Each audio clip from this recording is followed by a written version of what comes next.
And we've got more breaking news coming in. BCCI Ethics Officer DK Jain has asked former Indian cricketer Rahul Dravid to appear in person for a second time on November 12th for further submissions and clarifications on the conflict of interest allegations levelled against him.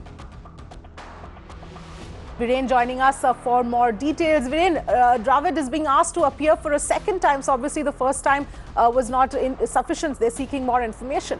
Well, that's right. And, there have been these allegations about many, facing this alleged conflict of interest after complaints are filed. A similar complaint was also filed against the new BCCI president, Saurav Ganguly.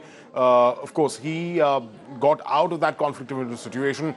We also saw Sachin Tendulkar the subject of conflict of interest notices, as well as VVS Lakshman. Now, that led to both those players, in fact, writing an emotional response, in fact, hitting back at the allegations that are being levelled against them about there being some sort of conflict of interest. Now, Dravid's questions, of course, are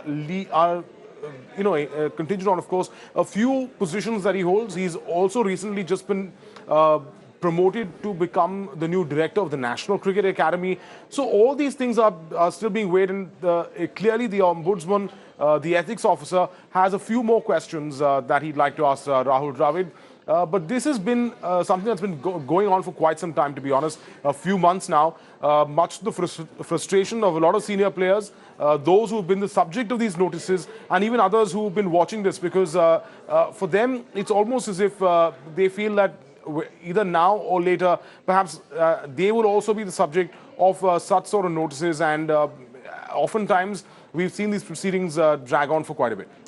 All right, Viren, thanks so much for joining us with those details.